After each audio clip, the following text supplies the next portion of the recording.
Because once you learn to catch your BS, you stop letting the world distract you from your purpose and your goals. If you struggle being alone, if you always need people around to feel okay, if solitude makes you uncomfortable, I'm about to show you how to actually enjoy your own company and why being alone is one of the most biggest flex. You can't even sit with yourself for 5 minutes without your phone, can you? The second it get quiet, you start panicking. You start scrolling, you want to call somebody, or you want to turn something on. Anything to avoid being alone with yourself. And you know why? Because it's just you, your thoughts, and everything that you've been running from. It shows up. Every doubt, fear, every question that you don't have the answers to, it all comes flooding in. And you ain't ready for that. So instead of dealing with it, you rather stay distracted by keeping yourself surrounded by noise so that you never have to face what's really going on inside. So let me show you what's really happening and how to fix that before you lose yourself completely. And I'm going to tell you something real. The strongest people you know, they master solitude. They mastered it before they mastered success. Now, let me show you how learning to be alone becomes your biggest advantage. When you actually get comfortable with solitude, when you start running from being by yourself, something shifts. You start hearing your own voice louder than everyone else's opinions. You figure out what you actually want, not what you think you're supposed to want. You start knowing yourself on a level most people never get to. And that's when everything changes. The first time you're actually alone with yourself, it may feel awkward. When you finally sit still and your mind is ready to unpack everything that you've been dodging, and you start noticing how loud your thoughts are when you're not drowning them out with noise, music, and talking. But what you don't realize is that's not you being bad at being alone. That's clutter showing up because the noise didn't make you happy. It just kept you distracted. It kept you distracted long enough to avoid the conversations that you needed to have with yourself. But here's the part that changed how I saw everything. Because being alone doesn't feel comfortable at first, and it's not supposed to. Being alone isn't comfortable at first. That's actually the whole point. What it does is strip away all your distractions and excuses. Everything that you used to avoid, it forces you to finally deal with what's real. Let me be straight with you. You're not addicted to being around people. You're just addicted to all the noise and action. Anything that keeps you from having to sit with your own thoughts. Because the second everything gets quiet, your mind starts going crazy, overthinking everything and just replaying old situations. And that's how you know you've been running from yourself. Your brain ain't the problem. The problem is you never give it a chance to settle. You just keep feeding it more noise and too many distractions. So when it finally gets quiet, your mind don't know what to do. It forgot to just be. And sitting through that adjustment period and allowing your thoughts to just process and settle, you panic instead. You pick up your phone, you turn something on, you text somebody, anything to fill that space again and cause a distraction. But you're training yourself to be uncomfortable with yourself. You're teaching your brain that silence is the enemy, that being alone is something that you should avoid. And the longer you do that, the harder it gets to ever feel at peace when you're by yourself because you never built that muscle. You never learned how to just exist without needing constant stimulation. So let me show you how to break that cycle. So let's get into the part that nobody warned us about. The one habit that actually flips your whole life.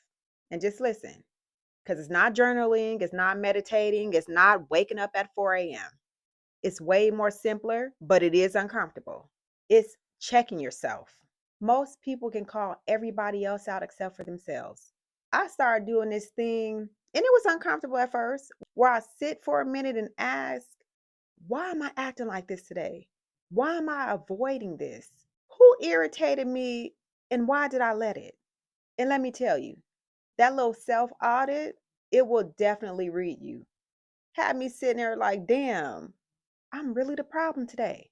But honestly, that's the first step. You need to checkmate yourself because we're so used to lying to ourselves and calling it coping. Half the time, you're not even overwhelmed, you're unorganized. But that 1 minute check in, it'll expose all of that, the patterns, the excuses, the stories you tell yourself so that you don't have to change. I remember one morning, I checked myself and I realized I've been blaming everybody else for a situation that I created. And once I admitted that, it was like flipping on a light switch, I swear. But that's what solitude does. It forces you to face you, not the version people think you are, but the real, raw, flawed, but fixable you. And when you start fixing you instead of fixing the world around you, your whole life levels up. But here's where it gets real. Once you actually get comfortable with being by yourself, you start moving different. And people around you will notice, even if they don't say it. Have you ever met someone who was calm as hell, unbothered, and just minding their own business? And you can't figure out why they seem so grounded. It's because they master solitude. Solitude gives you something that nobody can take: emotional control. When you get comfortable being alone, you stop being available to everything. Because once you learn to catch your own BS, you stop letting the world distract you from your goals. I can remember one day somebody tried to drag me into their mess. And I literally looked at them like, honey, I don't have the energy or time for this today. I just didn't. Because when you spend time alone, you start to pick up on what drains you and what feeds you. When you know your energy, you stop wasting it. You don't react out of panic. You don't entertain nonsense just out of boredom. You stop jumping every time someone calls you. And people notice, they start getting uncomfortable. But guess what? I bet you they don't bring no more drama to you. You build a version that you don't need the world to validate you for, because you can move on your own. You start making better decisions and you start to see red flags clearly. You stop explaining yourself and you stop negotiating your worth. Your peace stops coming from people and it starts coming from discipline, clarity. And keep in mind, the way you talk to yourself is also a big deal. But once you get good at being alone, your whole life starts rearranging itself. And it's not always in ways that you expect. You'll notice it in the little things. Stuff that you used to tolerate, it irritates you now. People that you used to chase, you don't even feel the urge to respond anymore. Because solitude, it exposes how much you were doing just to stay distracted. I had a moment where I realized I'm not pressed to be around people anymore, not the way I used to. And it's not loneliness, it's growth.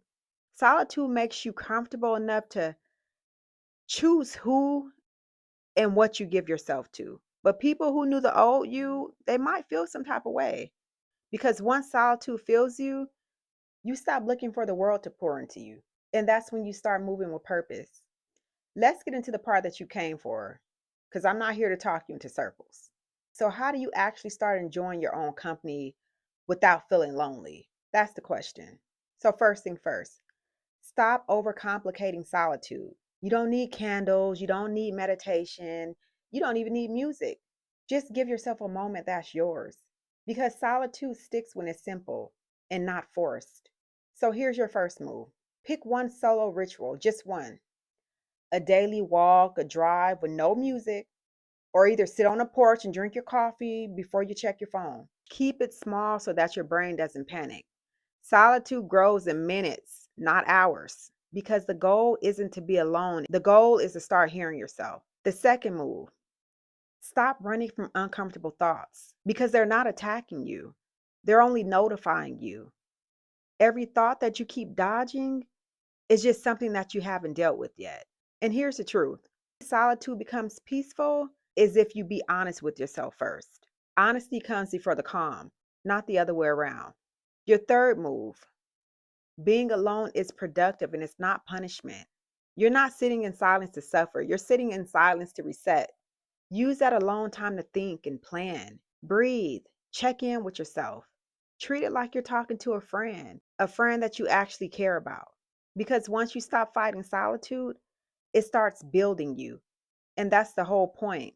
Being alone isn't about isolating, it's about strengthening the relationship that you have with you. Look, I'm not saying you got to be a hermit. I'm not saying never be around people or never have fun. I'm just saying learn to be comfortable with yourself. Learn to sit in silence without panicking and learn to enjoy your own company, because when you can do that, everything else gets easier, I promise.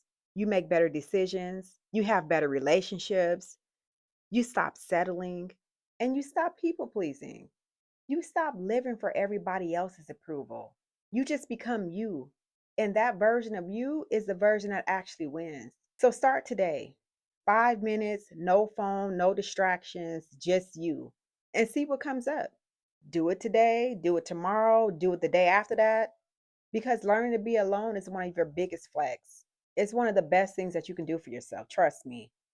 If this helped, let me know in the comments. Are you comfortable being alone or do you avoid it? And subscribe for more real talk about personal growth. I'll see you in the next one. Thanks for watching.